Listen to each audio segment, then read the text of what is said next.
श्री महालक्ष्मी महासरस्वती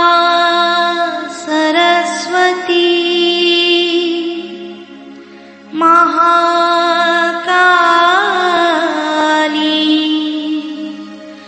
त्रिगुणात्मिका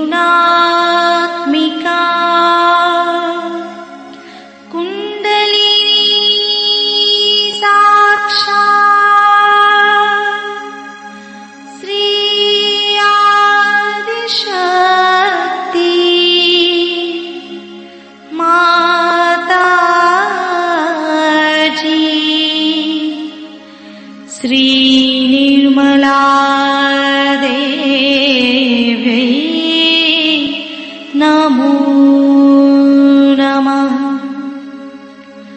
ॐ त्वमेव साक्षात् श्री कल्की साक्षात् श्री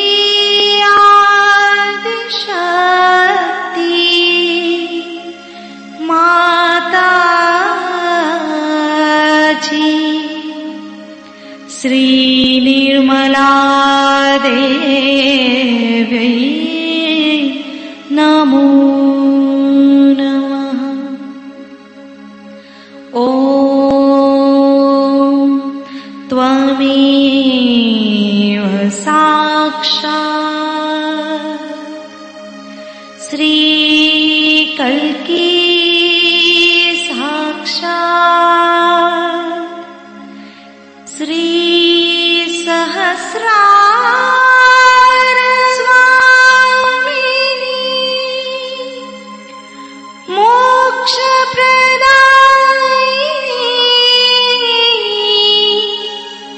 माताजी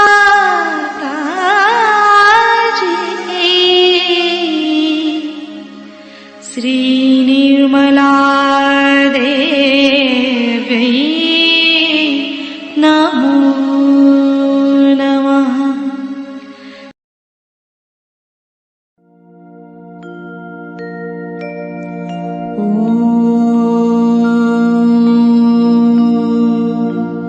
तमेव साक्षात् श्री गणेश साक्षात् श्री आदिशक्ति माताजी श्री निर्मला देवी नमो नमः।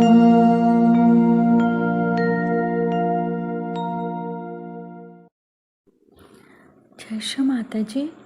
दोनों हाथ माँ के सामने, सेंटर हृदय में माँ की छवि को देखेंगे।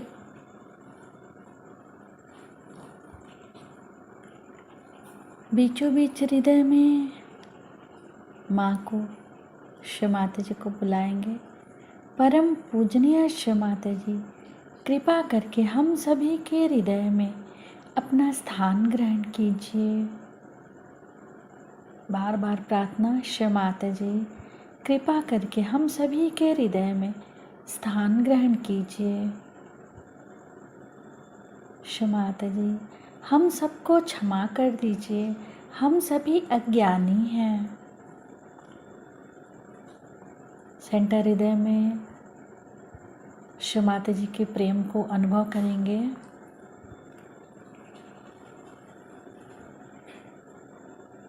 श्री माता जी आप ही तो श्री जगदम्बा भी हैं। कृपा करके हम सभी के हृदय में श्री जगदम्बा स्वरूप में संपूर्ण शक्तियों के साथ अपने श्री चरण कमल लेकर आइए। माँ के श्री चरण कमलों को देखेंगे सेंटर हृदय पे।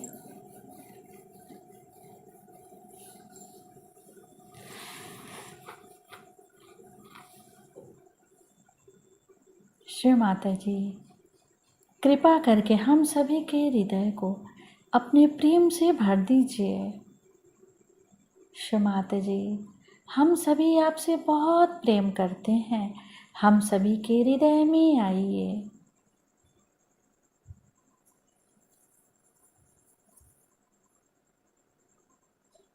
दोनों हाथों पे, एक एक अंगुलियों पे माँ के प्रेम को अनुभव करेंगे।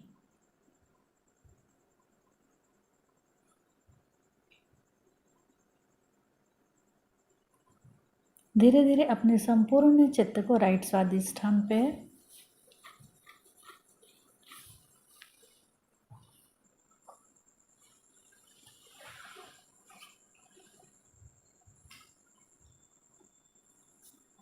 संपूर्ण चित्त राइट स्वादिष्ठान पे।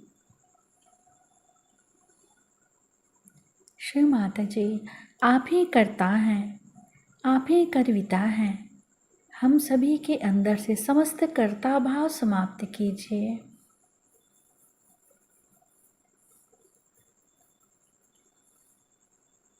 श्री माता जी, हमारे दाहिने स्वादिष्ठान में समस्त कर्ता भाव समाप्त कीजिए।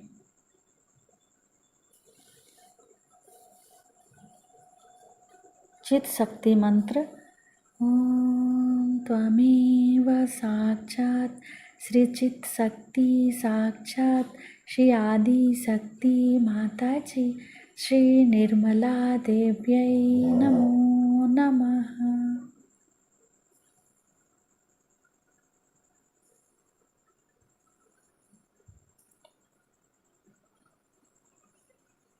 संपूर्ण चित राइट स्वादिष्ठान पे ही रखेंगे। चित्त को वहाँ पर क्लॉकवाइज घुमाएंगे 7 टाइम्स।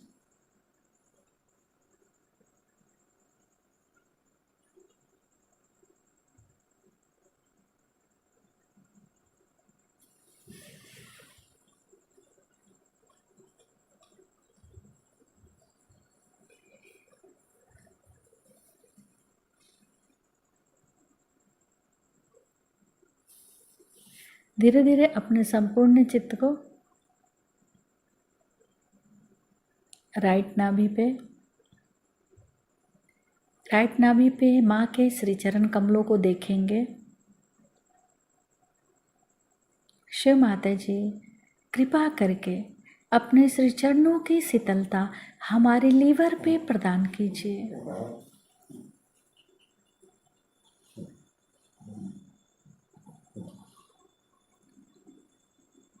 शिव माता जी, कृपा करके अपने श्री चरणों की शीतलता हमारे लीवर पे प्रदान कीजिए।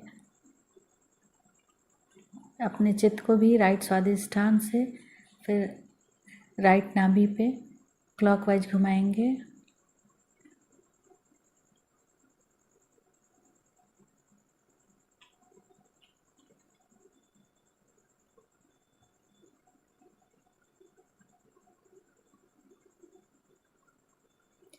धीरे धीरे अपने संपूर्ण चित्त को सुषुम्ना नाड़ी से उठाते हुए सेंटर नाभि, सेंटर हृदय, सेंटर विशुद्धि, फ्रंट आज्ञा, सहस्त्रार। शिव माता जी, हम आपको सुन सके ऐसी कृपा कीजिए।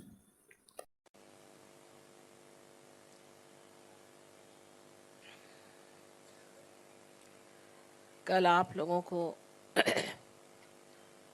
मैंने बताया कि सहयोग से कुंडलिनी किस तरह सहज में ही जागृत हो जाती है, और उसके बाद आपको अनुभव भी आया कि वास्तविक बहुत सहज कार्य। सो प्रश्न ये उठता है कि बहुत से लोगों का कहना है कि अगर ये सहज कार्य है तो माँ पहले इतना कठिन क्यों था। ये कठिन कभी भी नहीं था। शिवाजी महाराज के गुरु रामदास स्वामी, उनसे किसी ने पूछा कि कुंडलिनी जागरण में कितना समय लगता है, तो उन्होंने कहा कि तत्क्षण उसी क्षण हो जाता है, पर देने वाला भी चाहिए और लेने वाला भी चाहिए। देने वाले तो पहले बहुत होंगे पर लेने वाले कम होंगे। आज लेने वाले हजारों हैं और इसलिए कार्य इतने आसानी से हो रहा है। क्वेश्चंस नहीं दिए मुझे? क्वेश्चंस बाद में देंगे।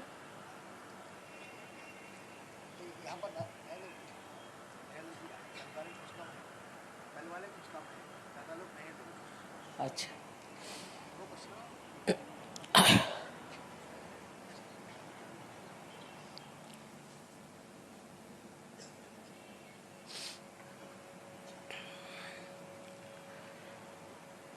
आज मैं आपको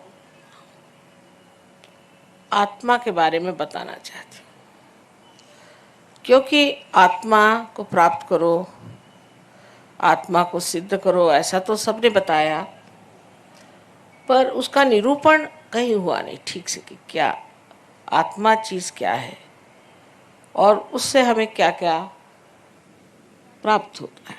इसके बारे में इतने विशद रूप से किसी ने बताया नहीं। शायद उस ज़माने में इतने लोग नहीं थे। कृष्ण ने एक केवल अर्जुन से ही बात करी।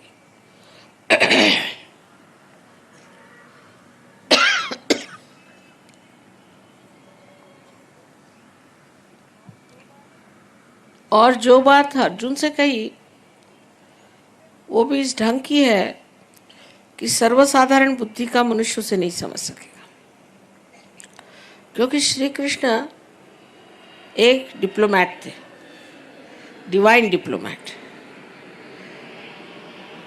वो ये जानते थे कि मनुष्य की खोपड़ी उल्टी बैठी, उसको सीधी बात बताएंगे तो कुछ समझ में नहीं आएगा, तो उल्टी तरफ से बात बताने से उसका दिमाग में बात आ जाएगी।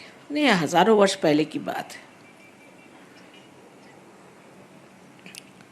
तो उन्होंने 3 मार्ग बताए। अब वो बिजनेसमैन तो थे नहीं तो पहले सबसे गलत रास्ता बताते। ऐसा सस्ता माल सबसे पहले बिजनेसमैन बताएगा, तो उन्होंने सबसे बढ़िया पहले बता दिया कि तुम पहले ज्ञान को प्राप्त करो। ज्ञान को प्राप्त करने का मतलब नहीं कि आप किताबें पढ़ी। किताबें पढ़ने से कोई ज्ञान प्राप्त नहीं होता है। ज्ञान का मतलब है आपकी मज्जा तत्व पे, आपकी मज्जा संस्था जो है, सेंट्रल नर्वस सिस्टम है, उस पे आपको जानना है। ये ज्ञान है, ज्ञ। संस्कृत में शब्द है ज्ञ, जिसे आप ज्ञान कहते हैं, ज्ञानम।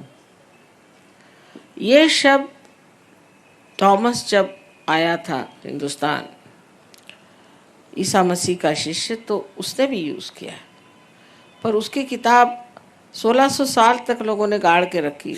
उन्होंने ही गाड़ी हुई थी। 52 किताबें गाड़ के रखी, डर की वजह से कि लोग उनसे कहेंगे कि ये आदमी जो है वो हेरेटिक है। हेरेटिक माने जो सही रास्ते से हटाने वाला, या ब्लास्फेमी है माने परमात्मा की बदनामी है।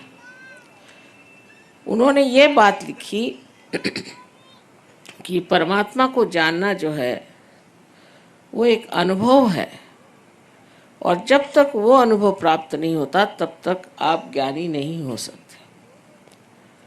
और जो लोग उस वक्त ऐसे ज्ञानी हो गए थे, उन्होंने उनका नाम ग्नोस्टिक्स रखा था, और जो ज्ञान को नहीं मानते थे एग्नोस्टिक कहते थे। पर जैसे हर एक जगह मुल्ला या प्रीस्ट्स या अपने हिंदुस्तानी भी लोग जो हैं, जो कि अपने को धर्म के अवतार समझते हैं, इन लोगों ने चाहा कि इस थॉमस की बात को फैलने देना नहीं चाहिए, और बिल्कुल उसके खिलाफत में हो गए। ये सब गलत बात है, इनके पास कुछ नॉलेज नहीं है, झूठ बात बोलते हैं, ये है। क्योंकि जब धर्मगर्भ पैसा कमाने का धंधा हो गया तो ये तो सब गलत हो ही जाएंगे। और इस तरह से उन्होंने बता दिया कि ये लोग जो हैं बिल्कुल गलत हैं और इन लोगों का जो कुछ भी कहना है वो बिल्कुल परमात्मा के विरोध में, इनके पास कोई ज्ञान नहीं। तो बेचारों ने मारे डर के अपनी सारी किताबें इजिप्ट में गाड़ दी और वो फिर हिंदुस्तान आए। ये तब हालत थी, आज भी इतनी ख़राब हालत नहीं है। ऐसे ही हाल ईसा मसीह का रहा, ऐसा ही हाल अपने यहाँ संत साधुओं का रहा। ज्ञानेश्वर जी को कितना सताया गया। उन्होंने छठी अपनी जो उनका अध्याय, छठवां अध्याय, उसमें उन्होंने गीता का सब तो लिखा ही है, पर उसमें लिख दिया है कि कुंडलिनी के जागरण से ही आत्म साक्षात्कार होता है। तो उनके पीछे हाथ धो के लग गए। इतना उनको सताया कि 23 साल की उम्र में इतनी बड़ी किताब लिख गए, वो जिसका नाम है अमृतानुभव। वो किताब आप रियलाइजेशन के बाद पढ़िए तो लगेगा कि आप कोई स्वर्ग में हैं। और उनको इतना सताया कि उन्होंने समाधि ले ली। कबीर ने कहा, कैसे समझाऊं सब जगह अंधा।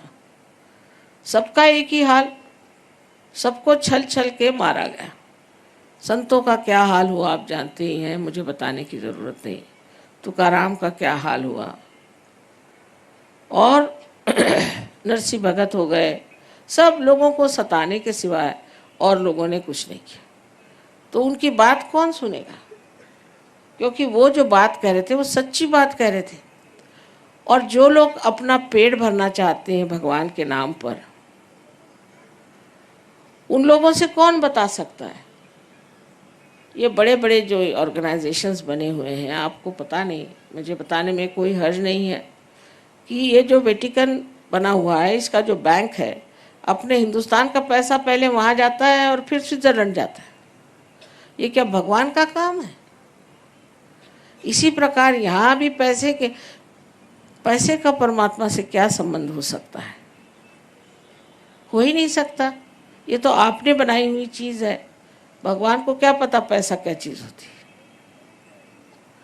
सो इस तरह से जो ज्ञान को प्राप्त न करते हुए लोगों ने कहा, अच्छा कृष्ण ने कहा ज्ञान को प्राप्त करो तो तुम पढ़ो। वो किताबें लिख लिख के बेचेंगे, ये करेंगे। भिखारी जैसे घूमते हैं लोग और बेचते रहते, किताबें खरीदो। कबीर ने कहा, पढ़ी पढ़ी पंडित मूर्ख भई। पंडित लोग भी मूर्ख हो गए पढ़ पढ़ के। अब मुझे बचपन में लगता था ऐसे कैसे हो सकता है कि पढ़ के कैसे पंडित मूर्ख होंगे, लेकिन अब मुझे ऐसे बहुत मिले जो महामूर्ख हैं, उनसे बात ही करने में अर्थ नहीं। अब इसलिए उन्होंने जो ज्ञान की बात कही वो कही कि आपके सेंट्रल नर्वस सिस्टम में जो चीज़ प्रतीत होती है, जो जानी जाती है, उसको ज्ञान कहा गया। उसी को बोध कहा जाता है, जिससे बुद्ध का शब्द आया हुआ है। यही चीज़ विद भी है। विद से ही वेद आया, और वेद का जो पहला ही श्लोक है उसमें लिखा है कि इस सब को पढ़ने के बाद अगर आपको परमात्मा के बारे में विद नहीं हुआ तो बेकार। अभी विद शब्द भी उसी से आया, लेकिन हम लोग तो सिर्फ बुद्धि के ही माध्यम से हर एक चीज़ जानना चाहते हैं। बुद्धि से परे कोई चीज़ है ये हम समझना नहीं चाहते। इसलिए कृष्ण पहले कह दिया कि तुम ज्ञान पे आओ। फिर उन्होंने दूसरी बात कही कि तुम कर्म करो, लेकिन उसमें भी फिर डिप्लोमेसी है। अगर आप सोचें तो कि जो कुछ भी कर्म करो वो परमात्मा के चरणों में डाल दो। अब एक कोई मर्डर भी करके आके कह सकता है कि भाई मैंने मर्डर किया और परमात्मा के चरणों में डाल दिया। ऐसा होता है कभी कभी, मैंने इसका मर्डर किया, मैंने उसका मर्डर किया, मैंने अब कन्फेशन दे दिया, हो गया काम खत्म। ये सब दिमागी जमा खर्च है।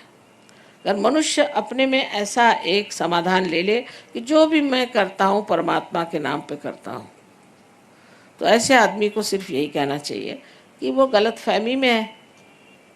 ये गलत धारणा दिमाग में बैठा ली है। हो ही नहीं सकता जब तक आप में मैं ये करता हूँ ये भावना है, तब तक ये चीज़ हो ही नहीं सकती। ये भावना टूटनी चाहिए, और वो सिर्फ सहयोग में पार होने के बाद होती है। कि मनुष्य बोलता कैसे है फिर कि ये हो रहा है, ये जा रहा है, कुंडलिनी चढ़ रही है। ये नहीं कहेगा मैं चढ़ा रहा हूं, चढ़ रही है। तीसरे पुरुष में बात होती है, बोलने का ढंग ही बदल जाता है। खुद आकर मुझे बताएंगे कि माँ मेरा आज्ञा चक्र पकड़ा है, इसको साफ करना। इसका मतलब है कि मुझ में अहंकार चढ़ गया है। कोई आदमी कहेगा कि मुझ में अहंकार चढ़ गया, ऐसा है कोई आपको मिला आज तक? हिटलर भी नहीं कहेगा कि मुझ में अहंकार है, लेकिन वो खुद ही आके कहते हैं कि माँ मेरा आज्ञा चक्र पकड़ा है, इसे ठीक करना चाहिए, क्योंकि उसके सरदर्द हो जाता आज्ञा चक्र से। तो उसकी बातचीत ही और तरह की होती है, और वो जो भी कर्म करता है वो कभी कहता ही नहीं कि मैं कर रहा हूँ, वो कहता कि नहीं सब हो रहा है, सब घटित हो रहा है, मैं तो सिर्फ उसे साक्षी स्वरूप से देख रहा हूँ। ये कर्म की बात। अब भक्ति में भी उन्होंने किया, उन्होंने कहा कि फल, पुष्प, पानी कुछ भी तुम मुझे दोगे तो मैं स्वीकार करूँगा, वो तो अपने स्वीकार की बात है, लेकिन तुम्हारी भक्ति अनन्य होनी चाहिए। अब अनन्य शब्द पे खेल है। अनन्य माने जब दूसरा कोई नहीं होता, माने जब आप एकाकारिता में आ गए, जब आप उस विराट में समा गए तभी अनन्य होंगे ना, नहीं तो आप अन्य हैं। अनन्य होने का मतलब है कि जब आप पार हो गए, जब आपको आत्म साक्षात्कार हो गया, जब आप उस विराट के अंग प्रत्यंग हो गए, तब आप अनन्य हैं, तब भक्ति में अर्थ है। अब ये लोग जब आपके सामने गा रहे थे, इनकी भक्ति जो है वो पहुंच जाती, क्योंकि इनका कनेक्शन बना हुआ है। जिनका कनेक्शन ही नहीं बना है, अब बहुत से लोग आएंगे कहेंगे माँ हम तो शिव जी को इतना मानते हैं, शिव जी का इतना करते हैं, और हमें हार्ट अटैक कैसे आ गया अगर शिव जी हृदय में है? आपने तो शिव जी को सोचा कि जेब में रख लिया। अरे भाई, उनका नाम लेने से पहले आपको किसने परमिशन दी, किसने कहा कि अच्छा उनका नाम लो? एक घर किसी यहाँ के चीफ मिनिस्टर का ही नाम लेते, उसके घर पे आप जाइएगा तो पुलिस पकड़ लेगी आपको। और ये तो महादेव है, इनका नाम तुम ले रहे हो अपना, जैसे कुछ तुम्हारे जेब में बैठे कोई तुम्हारा नौकरी है, मेरा ये काम कर दे, तू ये काम कर दे, तू मेरा वो काम कर दे। तो ये भक्ति नहीं, अनन्य भक्ति। जब हम उससे योग प्राप्त कर चुके, जब हम उस महान विराट के अंग प्रत्यंग हो गए, तभी भक्ति का अर्थ लगता है, उससे पहले भक्ति का अर्थ नहीं लगता। अब उसके हिसाब से लोगों ने बनाया कि तुम भक्ति करो और पागल जैसे गाते फिरो, चिल्लाओ, गले खराब करो, कैंसर कर लो गले का, नहीं तो मंदिरों में जाओ, बल कटवाओ, फलाना करो, ठिकाना करो। उसे किसी का लाभ हुआ है क्या आज तक? हमको भी सोचना चाहिए कि ये सब चीज़ें करने से हमें कुछ लाभ हुआ है कि नहीं। और कल हमारे बच्चे खड़े होंगे कि तुम लोग पागल हो सब, ये सब करने से परमात्मा मिलने वाले। इसलिए पहले सत्य को जान लें, जिससे हमारे बच्चों को भी हम बता सकें कि सत्य ये है। और सत्य स्वरूप आत्मा है, आत्मा से ही आप सत्य को जान सकते हैं। जैसे मैंने कहा था कि एकमेव सत्य को जानने के लिए आत्मा का ही प्रकाश होना चाहिए। और आत्मा जब आपके चित्त में आ जाता है तो आपका चित्त इस कदर प्रकाशमय हो जाता है कि उस चित्त से आप जिसके बारे में भी सोचते हैं, एक कटाक्ष से भी आप दूसरों का फायदा कर सकते हैं।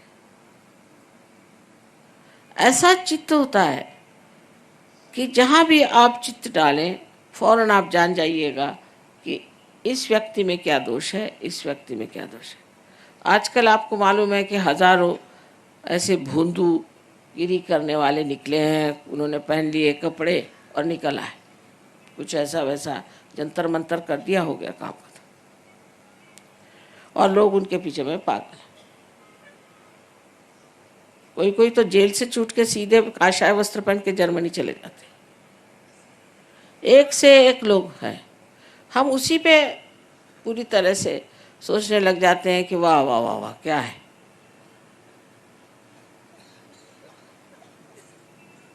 लेकिन हमारा दिमाग लगाएं इस चीज पर, अच्छा बुद्धि से ही सोचें कि हमने क्या पाया, हमको क्या मिला। मैं माँ हूँ, मैं पूछूंगी बेटे छोड़ो, तुमने ये गुरु माना है ना, अच्छा ठीक है, तुमको क्या मिला, वही गुरु को चिपके चले जा रहे हो। तुमको क्या मिला, तुमको कौन सी शक्ति मिली। किसी भी गुरु के पास जाने से कम तुम्हारी तंदुरुस्ती तो अच्छी रहे। इधर हार्ट अटैक आ रहे हैं, आंखें अंधी हो रही, किसी को कुछ हो रहा है, ऐसे गुरु किस काम के। मैं तो माँ हूं, मैं तो कहूँगी ऐसे गुरु छोड़ो, बेकार की चीज। ऊपर से रुपया पैसा चढ़ाओ, ये चढ़ाओ वो चढ़ाओ। सन्यासियों को रुपया पैसा काहे को चाहिए। तो ये जो भ्रम हमारे दिमाग में बैठे हुए हैं, इन भ्रम को निकालने के लिए भी हमारे अंदर आत्मा की जागृति हो तो हम फौरन समझ जाएंगे कि हमारे हाथ में ही हम समझ जाएंगे। उंगलियों के इशारे पे कोई आदमी आपके सामने खड़ा कर दीजिए, बड़े ढोंग रच के आया हो, फौरन आप समझ जाएंगे कि महा ढोंगी। मेरी नातिन है, छोटी सी थी, 5 साल की। तो मेरी लड़की और दामाद गए थे लद्दाख।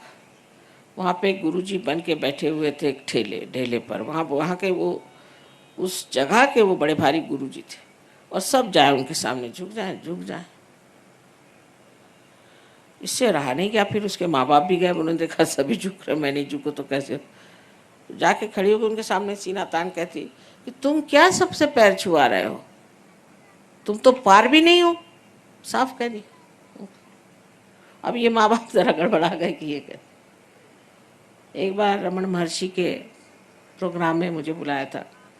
रमन महर्षि बहुत ही पहुँचे पुरुष थे, इसमें कोई शक नहीं। लेकिन उनके यहाँ डिसाइपल्स जो है भगवान ही बचा रखे, ना किसी में रियलाइजेशन है, नहीं किसी को अक्ल है, ना कुछ, ना किसी ने कुंडलिनी की बात करी, ना किसी ने कोई आत्म साक्षात्कार की बात, कुछ नहीं, बेकार की बात है।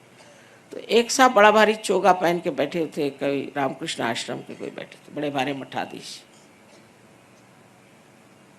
तो हमारी ग्रैंड डॉटर एक थी, दूसरी वो बैठी थी।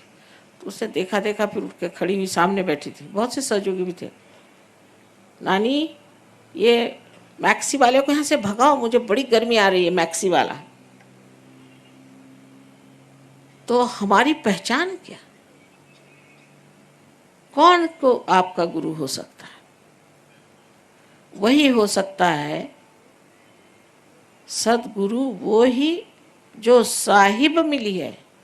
नानक साहब ने कहा है वही सदगुरु है जो आपको परमेश्वर से मिलाता है, जो सिर्फ परमेश्वर की बात करता है, आत्म साक्षात्कार को ही सब कुछ समझता है, वही सदगुरु है। और जिसको आप खरीद नहीं सकते, जिसको आप खरीद सकते हो आपका नौकर चाकर, उससे भी बदतर है।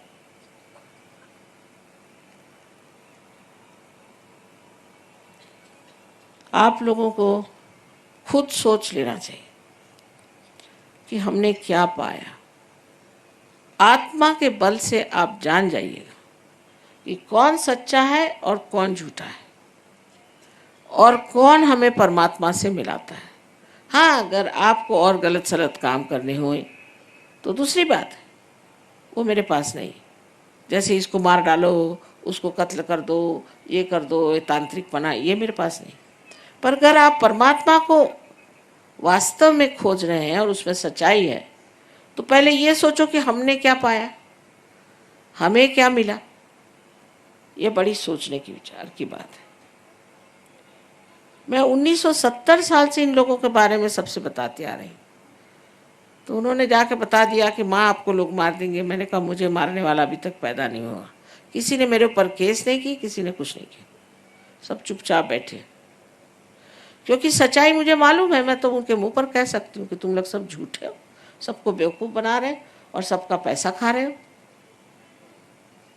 और नर्क में ये जाएंगे और उनके साथ उनके डिसाइपल्स भी जाएंगे। ये लोग कभी आपस में झगड़ा नहीं करते।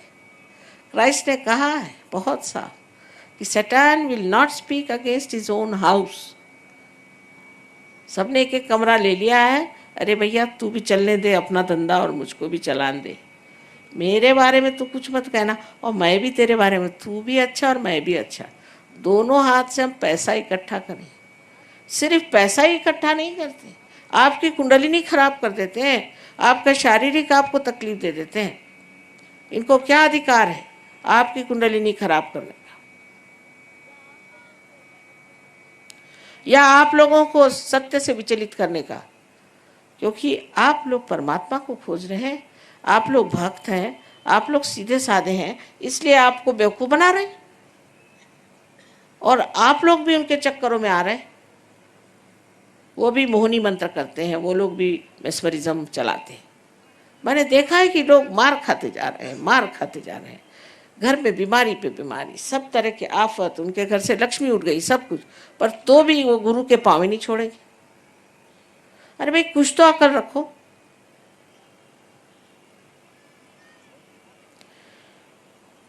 लेकिन आत्म साक्षात्कार के बाद आप समझ जाएंगे, मुझे कुछ कहना नहीं पड़ता, आप अपनी बात कहेंगे भगवान बचा। अभी आपने डॉक्टर तलवार को देखा होगा, कल ऐसे ही चक्कर में थे वो, जो भागे वहाँ से तो उनका सारा खानदान, उनके सारे मित्र सब वहाँ से भागते। बड़े बड़े नाम, बड़े बड़े उनके घर, बड़े बड़े महल, ये सब होंगे। इससे कोई भगवान मिलने वाले हैं? आप इस चीज से सतर्क हो जाए, क्योंकि आप लोग विशेष लोग हैं। इस वक्त आपका जन्म हुआ है, आपको परम पद मिलने वाला है, और आप कोई सर्वसाधारण लोग नहीं कि जो अपने को ठगा लें या आपको नाश की ओर ले जाएं। इसके लिए आत्मा का प्रकाश हमारे चित्त में आना चाहिए, और चित्त में आते ही साथ हमारे नसों में, हमारे नर्व्स पे आ जाता है, और हम जान सकते हैं कि कौन सच्चा है कौन झूठा है, कौन सा स्वयंभू है कौन सा नहीं है। हर एक चीज को हम खूब अच्छे से पहचान सकते हैं, क्योंकि अब हमारे अंदर अंधापन नहीं रह गया, अब हमारी आंखें खुल गई। यह आत्मा का बड़ा भारी आशीर्वाद है, क्योंकि उसके प्रकाश के बगैर हम परमात्मा को प्राप्त ही नहीं कर सकते। वही हमारा रास्ता है, वही हमारा मार्गदर्शक है। उसी के मार्गदर्शन में ही हम ऊंचे उठ सकते हैं।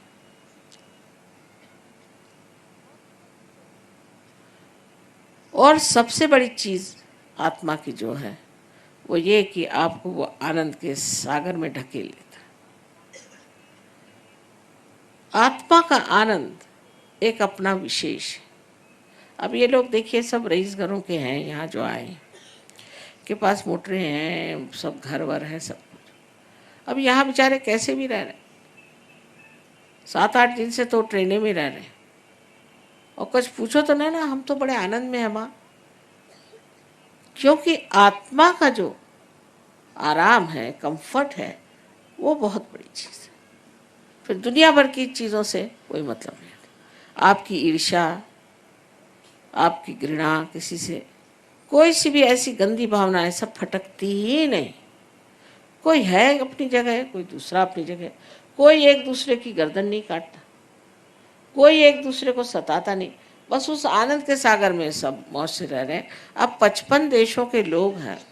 गणपतिपुणे में हमारा सेमिनार होता है जहाँ सब आएंगे, अभी भी आए हैं पर और आने वाले।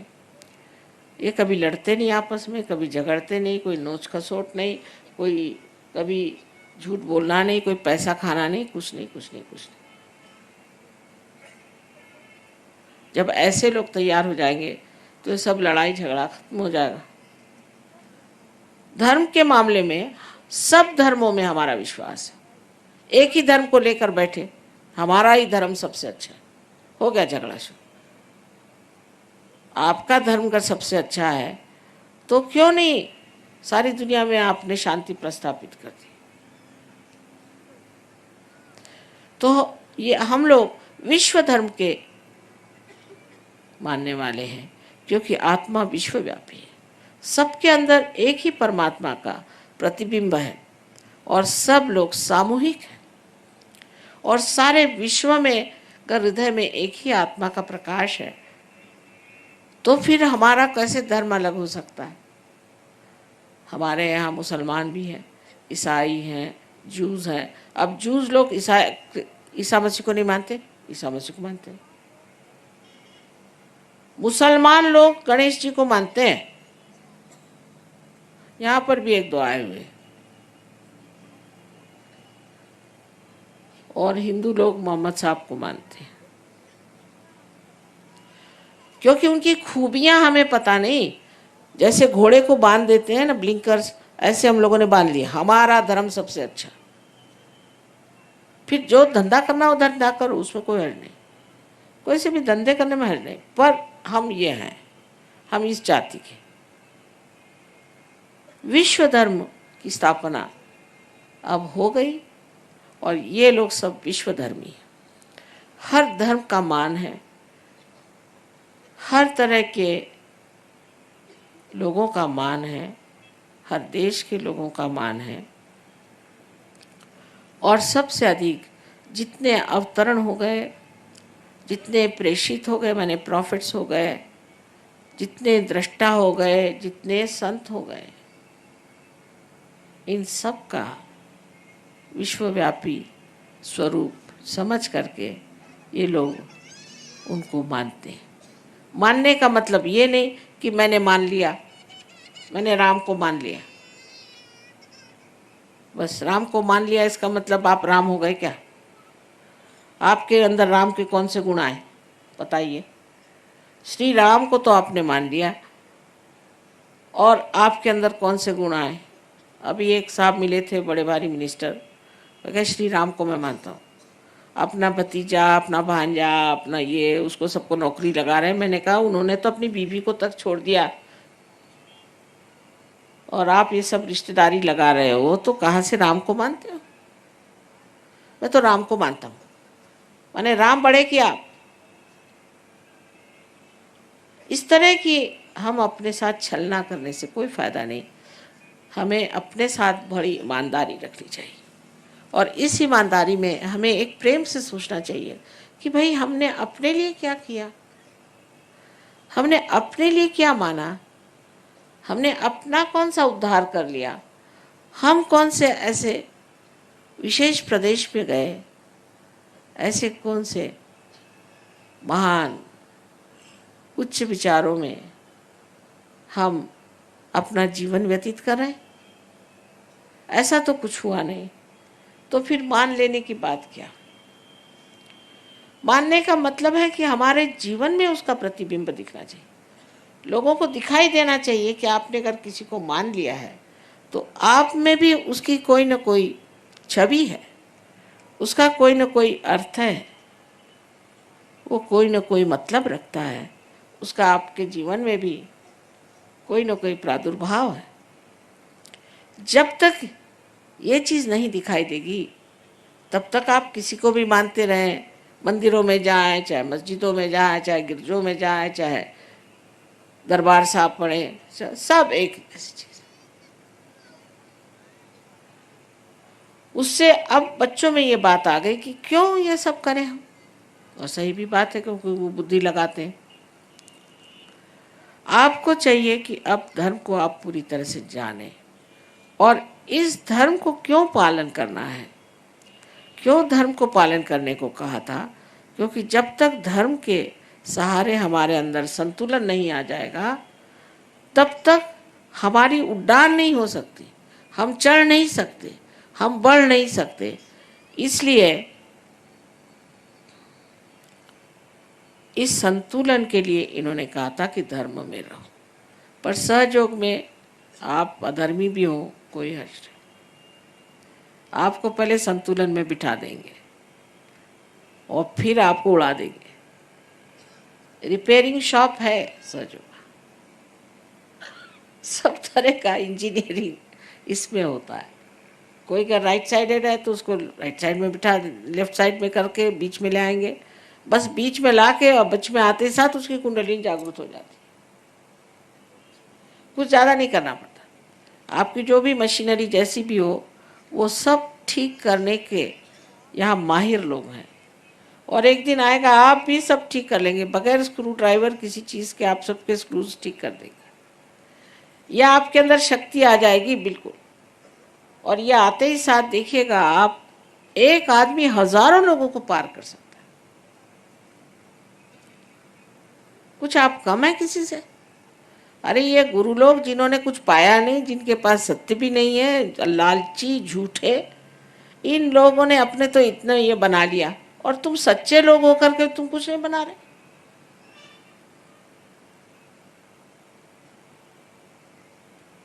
अपनी शक्ति को जानो। मुझको मान लेने से कुछ फायदा नहीं, मुझको मानने से क्या फायदा है? कुछ भी नहीं। आपकी शक्ति को मानो, उसको जगाओ और उसके शक्ति स्वरूप हो जाओ।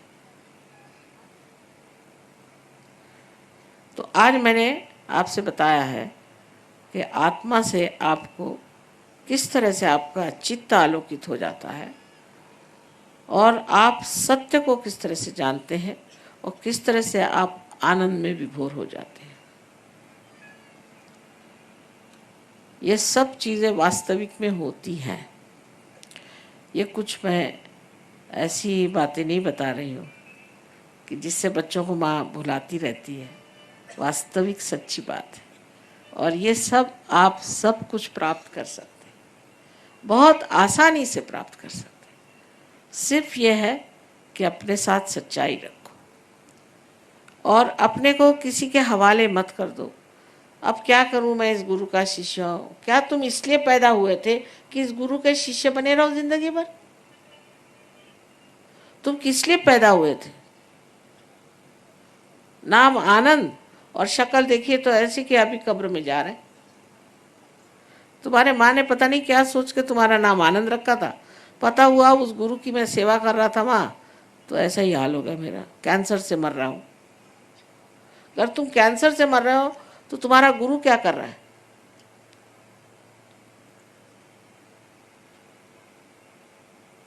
इस महान बेला में, इस महान समय में आपका जन्म हुआ है। आप बड़े भाग्यशाली हैं, और इस भाग्य को समझ करके अपने स्वरूप को पहचानो, अपने को जानो, आत्मबोध को प्राप्त कर लो, और उसके बाद मैं देखूंगी कि आपका क्या हाल होगा। एक से एक लोग तैयार होंगे। यही हमारे देश का भी भविष्य है, बड़ा ऊंचा भविष्य है। अभी घबराओ नहीं, ये सब ठीक हो जाएंगे। आप अपने को सब ठीक कर लीजिए पहले, फिर सब कुछ ठीक हो जाएगा। आशा है आप लोग मेरी बात का बुरा नहीं मानेंगे। माँ को तो सच्ची बात बतानी पड़ती, जो सच है वही मैं तुमसे बता रही हूँ। और मैं चाहती हूँ कि हैदराबाद में बहुत से लोग सहयोगी हो जाएं, सो सारे दुनिया से लोग यहाँ आए आपके पास, क्योंकि ये भूमि कोई विशेष मुझे लग रही है। पता नहीं, मैं पूछ रही थी कि यहाँ क्या बात है कि यहाँ के इस कदर चैतन्य इतना ज़्यादा आकाश में दिखता है मुझे। तो कोई ना कोई विशेष चीज़ है जिसलिए आप यहाँ आए हैं, और कोई ना कोई विशेष आप भी हैं जिसे आप विशेष पा लें। मेरा आपको सबको अनंत आशीर्वाद।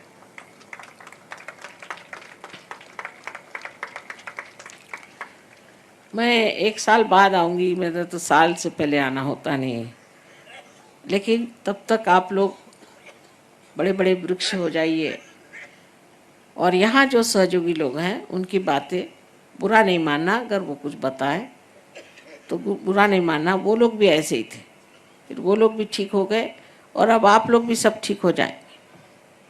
इसलिए जो कोई भी तकलीफ़ हो या कुछ भी हो वहाँ बता देना। दूसरी बात, आप लोग चाहें तो मुझे चिट्ठी भी लिख सकते हैं, पर मेरा तो घूमती रहती हूँ मैं, पर जहाँ भी रहूँगी आपकी चिट्ठियाँ आ सकती हैं। पर सबसे बड़ी चीज़ है कि आप इसमें लगन से इसको प्राप्त करें। सारा ज्ञान आपको फ्री मिलेगा, बिल्कुल उसमें कुछ करने का नहीं, पर आपको थोड़ा सा समय देना पड़ेगा।